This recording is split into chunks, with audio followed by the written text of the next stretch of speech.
नमस्कार, मैं आकांक्षा और आप देख रहे हैं 4 PM न्यूज नेटवर्क। दोस्तों, बंगाल में एसआईआर के दम पर चुनाव जीतने वाली Bharatiya Janata party supreme court में पूरी तरीके से फंस गई है। एक तरफ बंगाल में एसआईआर के नाम पर लाखों नाम काटने वाले अधिकारी को अमित शाह ने इनाम दिया है, तो वहीं दूसरी तरफ सुप्रीम कोर्ट ने कैसे मोदी सरकार की लंका लगाई है, इस पर ज्यादा जानकारी देने के लिए हमारे साथ मौजूद है प्रियंका जी। प्रियंका जी, पहले तो बंगाल में एसआईआर करने वाले जज का इस्तीफा और अब एसआईआर अधिकारी बीजेपी की टीम में शामिल हो चुके हैं। आखिर चल क्या रहा है? काफी कुछ से ज्यादा चल रहा है आकांक्षा। मतलब कि अभी बंगाल में शपथ ग्रहण के 48 घंटे भी नहीं बीते हैं, उसके पहले ही बंगाल में हुए एसआईआर का भांडाफोड़ हो चुका है। तो किस तरीके से सुप्रीम कोर्ट ने मोदी सरकार को लंका लगाई है और कैसे सुप्रीम कोर्ट के फैसले पर गृह मंत्री अमित शाह ने बयान देकर बड़ी चूक कर दी है, अपने दर्शकों को अमित शाह का बयान सुनाएंगे। लेकिन खबर में सबसे पहले किस तरीके से ममता बनर्जी की भविष्यवाणी बिल्कुल सच साबित हुई है, खबर देखिए। खबर आप देखिए एनडीटीवी की। देखिए, इस खबर में लिखा हुआ है कि ईसीआई के स्पेशल ऑब्जर्वर सुब्रत गुप्ता को शुभेंदु सरकार में मिली बड़ी जिम्मेदारी, सीएम के होंगे सलाहकार। तो जैसा कि आप जानती हैं कि जब ममता बनर्जी बंगाल में हुए एसआईआर के खिलाफ सुप्रीम कोर्ट में पहुंची, तो सुप्रीम कोर्ट ने ऐतिहासिक फैसला लेते हुए बंगाल एसआईआर की वोटर लिस्ट से काटे गए नामों को फिर से वोटर लिस्ट में शामिल करने के लिए एक ट्रिब्यूनल का गठन किया। इसी ट्रिब्यूनल का हिस्सा थे आईएएस अधिकारी सुब्रत गुप्ता, जो कि अब मुख्यमंत्री शुभेंदु अधिकारी के सलाहकार बना दिए गए हैं। ऐसे हालातों में आप समझ सकती हैं कि अब किस तरीके से खुलकर चुनाव आयोग भारतीय जनता पार्टी के अंडर काम करता हुआ नजर आ रहा है। फिलहाल बंगाल के एसआईआर में क्या हुआ है, बंगाल के नतीजों में कैसे खेल हुआ है, बंगाल की वोटर लिस्ट में किस तरीके से नाम काटे गए हैं, इसको लेकर अभी भी सवाल किया जा रहा है। एक तरफ सवालों के जवाब मिले नहीं है, वहीं दूसरी तरफ जो बंगाल के एसआईआर में आईएएस अधिकारी शामिल थे, उनको इनाम मिलना शुरू हो गया है। ये अपने आप में बहुत बड़ी खबर है। आपको बता दें आकांक्षा, पहले ही ममता बनर्जी की पार्टी टीएमसी की तरफ से सुब्रत गुप्ता को लेकर खुलासा कर दिया गया था। आप देख सकती हैं कि टीएमसी की तरफ से बकायदा प्रेस कॉन्फ्रेंस करते हुए 22 अप्रैल को बताया गया था कि किस तरीके से सुब्रत गुप्ता बंगाल के चुनावों में खेला कर रहे हैं। आप देख सकती हैं, इसमें साफ लिखा हुआ है कि मनोज कुमार अग्रवाल, सुब्रत गुप्ता एंड ज्ञानेश भारती, जो कि विशेष ऑब्जर्वर के तौर पर बंगाल एसआईआर में नियुक्त किए गए हैं, वो बंगाल में जो ट्रिब्यूनल सुप्रीम कोर्ट का है उस पर दबाव बना रहे हैं और जितनी भी चुनाव आयोग की मशीनरी है उसे भारतीय जनता पार्टी के अनुरूप ढालते हुए नजर आ रहे हैं। तो मशीनरी से लेकर चुनाव आयोग, आईएएस अधिकारी, बंगाल एसआईआर की पोल पट्टी पहले ही ममता बनर्जी ने खोल दी थी और वही भविष्यवाणी अब सच साबित होती हुई नजर आ रही है। जिस तरीके की खबर निकलकर सामने आई आकांक्षा, ऐसे में इतना तो साफ हो चुका है कि अब भारतीय जनता पार्टी को किसी तरह का कोई डर नहीं बचा है। इसी को लेकर आपको बता दें कि कांग्रेस की तेज तर्रार प्रवक्ता सुप्रिया श्रीनेत ने भी खबर को शेयर करते हुए लिखा है कि कुछ तो भ्रम रहने दो। मतलब थोड़ी तो पर्देदारी की होती, थोड़ी तो शर्म खाई होती। फिलहाल किस तरीके से भारतीय जनता पार्टी ने बंगाल के चुनावों में बेशर्मी दिखाई है, अब ये खेल किसी से छुपा हुआ नहीं है।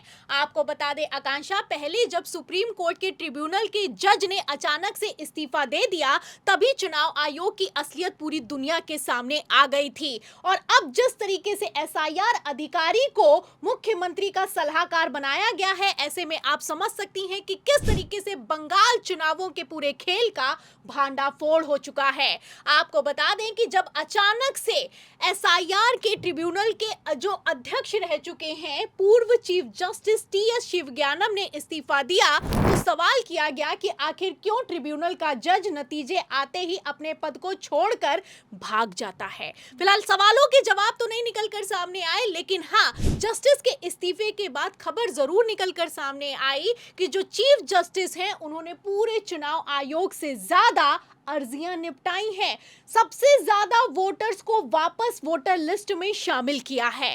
खबर में लिखा हुआ है कि अकेले शिवगनम की तरफ से 1717 वोटर वापस से वोटर लिस्ट में शामिल किए गए, जबकि चुनाव आयोग ने सिर्फ और सिर्फ 1607 लोगों को वोटर लिस्ट में फिर से शामिल किया।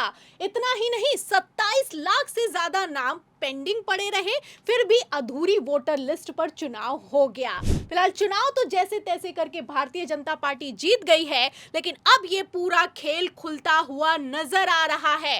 मतलब कि 27 लाख नाम, और 27 लाख नामों ने जब अर्जी डाली कि हम अभी जिंदा हैं, तो सिर्फ 136 को फिर से वोटर लिस्ट में शामिल किया गया।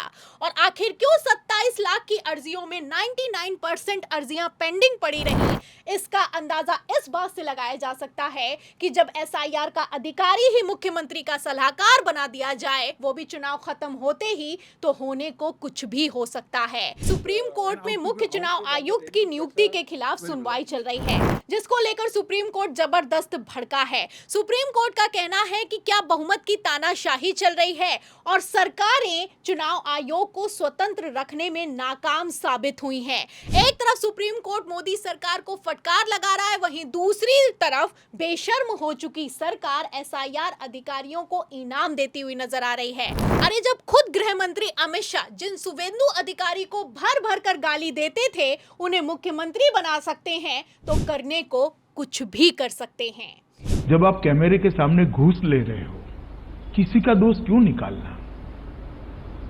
आपके नेता कैमरे के सामने घूस ले रहे, इसका क्या जवाब है आपके पास? और नारदा की सीबीआई जांच का निर्णय भारतीय जनता पार्टी की मोदी सरकार ने नहीं किया है। पहले कलकत्ता हाई कोर्ट ने किया और उसके बाद सुप्रीम कोर्ट ने, देश की सर्वोच्च अदालत ने किया है। तो सुना आपने कि किस तरीके से गृह मंत्री अमित शाह ने खुद लाइव टेलीविजन पर सुप्रीम कोर्ट और हाई कोर्ट के फैसले का हवाला देते हुए शुवेंदु अधिकारी को महाभ्रष्टाचारी बताया था। लेकिन अब वही शुवेंदु अधिकारी अमित शाह की ही कृपा दृष्टि के चलते मुख्यमंत्री बन चुके हैं। फिलहाल जिस तरीके से इन लोगों ने बेशर्मी दिखाई है और बंगाल के चुनावों में खेल हुआ है, ऐसे हालातों में कहने को तो भारतीय जनता पार्टी चुनाव जीत गई है, लेकिन ये चुनाव बीजेपी कैसे जीती है, अब ये पूरा खेल दुनिया के सामने आ चुका है। बहुत बहुत धन्यवाद आपका। तो पहले तो आरोप लगाए जा रहे थे, लेकिन अब जैसे चुनाव आयोग भारतीय जनता पार्टी के अंडर काम कर रहा है, ऐसे में बिना चुनावों के क्या प्रधानमंत्री नरेंद्र मोदी को विजय घोषित नहीं कर देना चाहिए? आपको क्या लगता है इस सवाल के जवाब में? और पूरी रिपोर्ट पर कमेंट करके अपनी राय हमें जरूर बताएगा। फिलहाल के लिए इस खबर में बस इतना ही। अगर वीडियो पसंद आई तो उसको ज्यादा से ज्यादा लाइक करें, शेयर करें, चैनल को सब्सक्राइब करें, ज्वाइन करना ना भूलें और देखते रहिए 4PM न्यूज नेटवर्क।